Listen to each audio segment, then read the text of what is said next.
Maya, did you see that report today about how a certain fruit-branded tech giant is reportedly raising retail prices on its newest laptops and tablets by up to 20%? Laughs. Oh, absolutely. My social media feed was full of people complaining that they need to take out a second mortgage just to buy a basic, shiny new laptop. Exactly. And the blame immediately landed on corporate greed. But if you look under the hood, the actual culprit is one of the most fascinating, quiet, and brutal supply chain crunches in the history of technology. It is a massive physical shortage of the most humble, unglamorous component in your device, the memory chip. Today is the finale of our series, and we are following the money directly to the quiet, structural enablers of the entire edge AI boom. Spoiler alert, the winners aren't who you think they are. Disclaimer first. Quick, honest note before we dig in. This is just two curious people thinking out loud for learning and for fun. It's not investment advice and never a buy or sell call. So always do your own homework. Welcome back to The Working Thesis. I'm Theo. And I'm Maya. First, our necessary legal housekeeping. This show is for education and entertainment only, not investment advice. We mention companies like Micron, Samsung, SK Hynix, TSMC, ARM, and Apple as public examples of technology trends, never as buy or sell recommendations. No price targets, no trade setups. Always verify everything yourself and do your own research. Let's start with our favorite framework lesson. In a gold rush, the guys digging for gold are taking all the risk. Some strike it rich, but most go broke. The people who make the reliable, consistent money are the ones selling the shovels. Or in the case of the classic California gold rush, the guy selling the rugged denim jeans, Levi Strauss. Chuckles. Right. Nobody remembers the name of the guy who found the biggest gold nugget, but everyone knows Levi's. Exactly. And in the AI device, boom, the gold represents the killer app or the smart assistant everyone is trying to build. We don't know who is going to win that software war, but we do know that whichever phone or laptop wins, they all run on the same physical shovels, advanced silicon, and a massive amount of memory. That is where value capture is certain, and that is exactly where the quiet money is flowing. To understand why memory has suddenly become such a massive bottleneck, we have to look at the structural shift happening inside the fabs. Over the last 18 months, the memory makers, Micron, Samsung, and SK Hynix, have aggressively shifted their production capacity away from standard consumer DRAM and into high-bandwidth memory, or HBM, to feed NVIDIA's data center accelerators. Right. HBM is the high-margin, high-value darling of the cloud. But here's the catch. HBM production is incredibly inefficient compared to standard DRAM.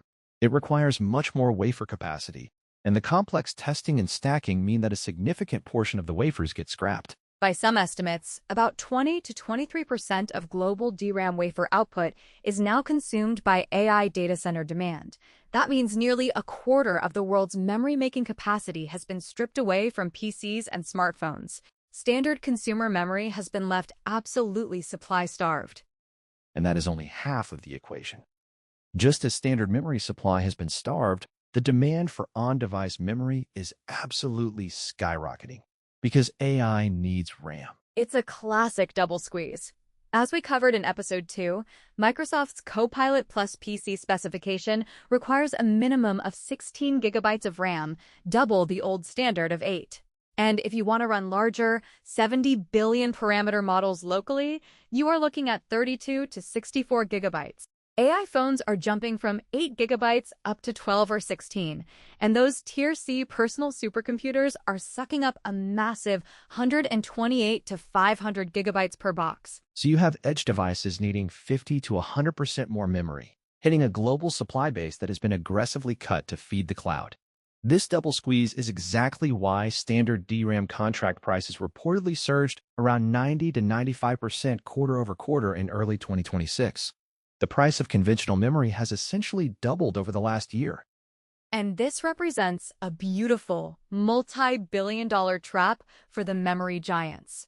Micron, Samsung, and SK Hynix are getting paid on both sides of the fence. Smiles.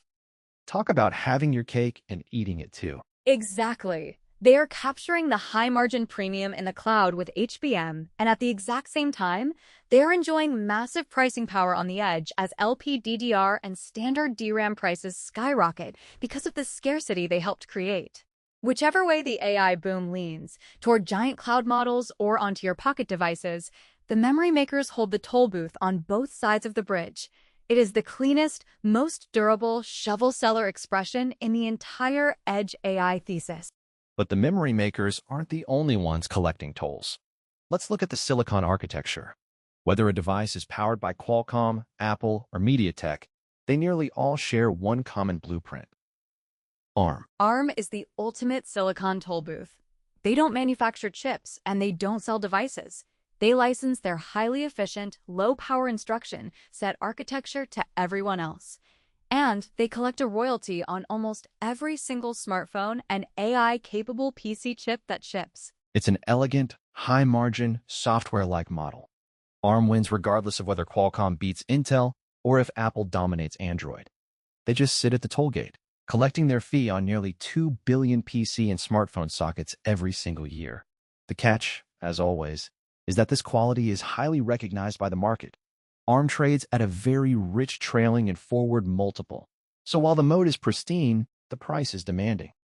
And then there is the ultimate physical choke point that manufactures these chips, TSMC. Every single leading-edge SoC we discussed in Episode 2, Qualcomm's Snapdragon X2, Apple's A18/A19 and M4, M5, and MediaTek's Dimensity 9400, is manufactured on TSMC's advanced 3nm or 2nm process nodes. And AI chips are physically larger. They have more NPU area, more cache, and more complex routing. Larger chips mean fewer dies per wafer, which means more raw wafers have to be processed to meet the same unit demand. So, more edge AI translates directly into more advanced wafer starts at TSMC, which flows straight back to the WFE equipment makers like Applied, Lam, and KLA. The foundry monopoly gets paid on every single gate. Now, let's address the affordability and adoption question, because most analysts assume that because these devices are expensive, adoption will be slow. But the reality under the hood is very different. Right. The AI PC transition is actually supply-driven, not consumer demand-driven. Every new laptop silicon shipping from Intel, AMD, and Qualcomm now has a 40-plus TOPS NPU by default. You cannot buy a brand new mid to high-end laptop today without an NPU. So the penetration of AI PCs is near inevitable. It rides the normal, corporate, and consumer refresh cycle. Total PC shipments run around 250 million units a year, and smartphones run around 1.2 billion. By some estimates, AI-capable PCs will represent over 60% of shipments by 2027, and Gen AI smartphones will be the majority by 2028. You are getting the AI chip whether you want the AI features or not. But there is one genuine price headwind that could slow this transition down: the memory crunch itself. Because memory prices have doubled, the bill of materials, the cost to build the laptop or phone, has risen sharply. And that is why Apple reportedly had to raise retail prices on its newest MacBooks and iPads by up to 20% to absorb those memory costs, and is reportedly scrambling to secure supply. Right. If memory stays this tight, elevated device prices could act as a modest governor on total unit volume. It is a self-limiting loop. AI needs more memory, which makes memory pricey, which makes devices expensive, which slows unit sales. Ironically, this is incredibly bullish for memory pricing and the memory maker's margins, even if it creates a temporary speed bump for the handset and PC OEMs. So how do we hold this entire series together as investors? We look at the valuations in the cycle, and the honest read is, these enablers are not cheap. ARM is trading at a staggering forward multiple, and even the turnaround names are richly priced. The memory makers like Micron are trading at low forward multiples, but we have to remember the classic cyclical trap of semiconductors. A low forward PE often represents peak earnings right before the cycle rolls. Yes, buying cyclicals at low multiples is one of the oldest ways to lose money in the market. But the structural difference in this cycle is that the memory shortage is structural and supply constrained, not demand driven. The diversion to HBM might give this memory upcycle a much longer, more durable runway than we've historically seen. It is a supply-constrained cyclical with a longer tail, not a simple boom-bust. Step all the way back.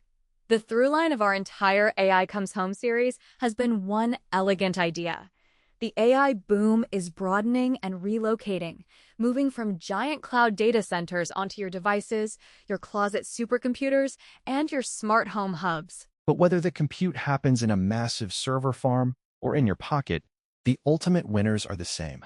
The memory makers who supply the silicon bandwidth, the foundry that manufactures the gates, and the IP toll booth that licenses the blueprints. Whichever consumer app or handset maker wins the mass market crown, they all have to pay the exact same shovel sellers. Our framework is simple.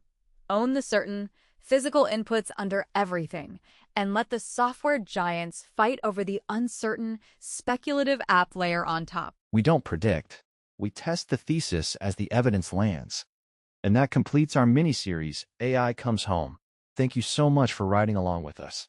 Enjoy the evening, do your own research, and tell us in the comments, are you betting on the cloud, or are you following the memory to the edge?